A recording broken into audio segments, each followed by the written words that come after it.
सोचिए, शाम का धुंधलका, एक बिल्कुल सुनसान हाईवे और चारों तरफ बस एक खौफनाक सन्नाटा। आज की हमारी इस पड़ताल की शुरुआत यहीं से होती है। हम एरिज़ोना की एक ऐसी घटना का गहराई से विश्लेषण करने जा रहे हैं जो सिर्फ एक मर्डर मिस्ट्री नहीं है। ये एक जीता जागता सबूत है कि कैसे हमारा सिस्टम, हमारी व्यवस्था उन बच्चों को बचाने में पूरी तरह नाकाम रहती है जिन्हें उसकी सबसे ज्यादा जरूरत होती है। आज हम बात करेंगे 14 साल की एमिली पाइक की। और इस पूरी कहानी के बीचों बीच एक ऐसा सवाल है जो आज भी सबको परेशान कर रहा है। एमिली पाइक को आखिर किसने मारा? सच कहूं को पुलिस और इन्वेस्टिगेटर्स आज भी इस सवाल का जवाब पागलों की तरह ढूंढ रहे हैं। लेकिन अभी तक ना कोई पुख्ता सुराग है, ना ही कोई सीधा संदिग्ध, बस एक गहरा खटकने वाला सन्नाटा है। इस केस की गंभीरता को समझना होना तो एमिली के चाचा एलर्ड पाइक जूनियर के इन शब्दों पर गौर कीजिए। उन्होंने कहा था, उसे सड़क के किनारे ऐसे फेंक दिया गया जैसे उसकी कोई अहमियत ही न हो। हम यहाँ ये बताने आए हैं कि उसकी अहमियत थी। ये शब्द, ये सिर्फ एक बयान नहीं है, ये एक परिवार का वो दर्द है, वो न्याय की गुहार है जो हमारी आज की इस पड़ताल का सबसे बड़ा आधार है। भाग 1, एमिली पाइक कौन थी? देखिए, इस कहानी के उस खौफनाक अंत तक जाने से पहले हमारा ये जानना बहुत जरूरी है कि एमिली असल में थी कौन।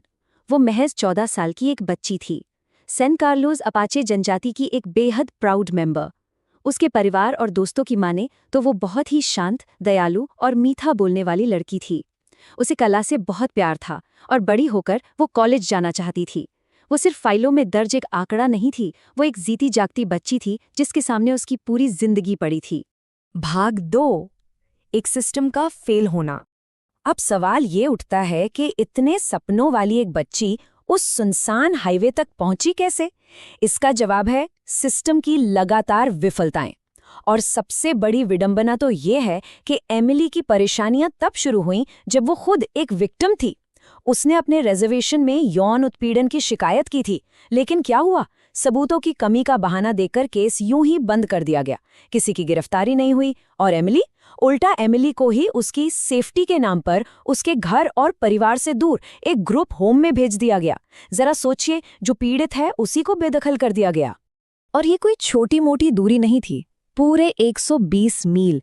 एमिली को उसके घर से 120 मील दूर मेसा शहर के सेक्रेड जर्नी इंक नाम के एक ग्रुप होम में भेज दिया गया। उसकी माँ, उसकी दादी, उसकी जानी पहचानी दुनिया सब उससे छूट गया। उसे एक बिल्कुल अनजान शहर में डाल दिया गया। इस एक कदम ने उसे अंदर तक तोड़कर पूरी तरह से अकेला कर दिया। भाग 3, लापता होना। इस भयंकर अकेलेपन और निराशा ने एमिली को बिल्कुल बेचैन कर दिया था। 2023 की ये टाइमलाइन देखिए, ये सिर्फ तारीखें नहीं हैं, ये एक डरी हुई बच्ची की मदद की गुहार है। 11 सितंबर को वो भागती है और एक पार्क में छिपी मिलती है। 20 सितंबर को वो फिर भागती है। 31 अक्टूबर को जब वो लौटती है तो दावा करती है कि उसे ड्रग्स दिए गए थे, लेकिन ताज्जुब की बात है कि उसे कोई मेडिकल हेल्प नहीं दी जाती। और फिर नवंबर 2023 में वो उस ग्रुप होम की एक अलमारी में अपनी जान लेने की कोशिश करती है। ये सब सिर्फ भागने की घटनाएं नहीं थीं, ये उसकी चीखें थीं जिन्हें सिस्टम ने पूरी तरह अनसुना कर दिया। अगर आप 20 सितंबर 2023 की वो पुलिस बॉडी कैम फुटेज देखेंगे ना, तो सच में दिल दहल जाएगा। उसमें एमिली रोते रोते पुलिस वालों से कह रही है, कोई मेरी मदद नहीं कर रहा, मुझे बस घर जाना है। उसने लिटरली मिन्नतें की कि उसे वापस उस ग्रुप होम में मत भेजो, लेकिन रूल्स और रेगुलेशंस के आगे उसकी एक नहीं चली। उसे वापस उसी जगह धकेल दिया गया जहां से वो हर हाल में भागना चाह रही थी। और फिर आया वो मनहूस दिन, 27 जनवरी 2025। शाम के करीब 7:45 बज रहे थे जब एमिली अपने बेडरूम की खिड़की से भाग निकली। और हैरानी की बात देखिए, उस खिड़की का अलार्म बंद पड़ा था। उस रात उसे मेसा ड्राइव के पास चलते हुए देखा गया था। लेकिन इस पूरी घटना का सबसे खौफनाक हिस्सा क्या है पता है? सिस्टम में इतना बड़ा कम्युनिकेशन गैप था कि एमिली के परिवार को पूरे 1 हफ्ते तक खबर नहीं दी गई कि उनकी बच्ची गायब है। 1 हफ्ता, ये वो क्रिटिकल टाइम था जिसमें शायद उसकी जान बचाई जा सकती थी। और इस दौरान अधिकारियों का क्या रवैया था, सुनिए जरा। पहली रिपोर्ट में उसका नाम ही गलत लिख दिया गया। उम्र 14 की जगह 15 साल बता दी गई। उसका जो इतना गहरा ट्रॉमा था, आत्महत्या की कोशिश की जो हिस्ट्री थी, उसे पूरी तरह इग्नोर कर दिया गया। उसे बस एक क्रॉनिक रनअवे यानी आदतन भागने वाली लड़की का ठप्पा लगाकर कम प्राथमिकता वाली लिस्ट में डाल दिया गया। नतीजा, जो एक बड़ा सर्च ऑपरेशन तुरंत शुरू होना चाहिए था, वो हुआ ही नहीं। भाग 4 खोज और जांच। इन सारी गलतियों और लापरवाही का नतीजा बेहद भयानक साबित हुआ। एमिली पूरे 19 दिनों तक गायब रही। 19 दिन, जरा इमेजिन कीजिए उस परिवार का दर्द। एक एक पल उम्मीद और खौफ के बीच कट रहा होगा। और फिर 19 दिन बाद ये इंतजार एक ऐसी खौफनाक खबर के साथ खत्म हुआ जिसकी किसी ने सपने में भी कल्पना नहीं की थी। 14 फरवरी 2025 की बात है। कुछ हाइकर्स को हाईवे 60 के पास माइल पोस्ट 277 पर कुछ कंस्ट्रक्शन वाले ट्रैश बैग्स मिले। उन बैग्स के अंदर एमिली के अवशेष थे। जब पोस्टमार्टम रिपोर्ट आई तो उसने सबको हिला के रख दिया। ये एक बेहद क्रूर और हिंसक हत्या थी। उसके सिर पर किसी भारी चीज से जानलेवा वार किया गया था। और सबसे चौंकाने वाली बात, जिस जगह उसकी बॉडी मिली वो जगह उसके ग्रुप होम और उसके रिजर्वेशन के बीच का लगभग आधा रास्ता था। अब आप सोचेंगे कि हत्यारों को पकड़ने में इतनी देरी क्यों हुई?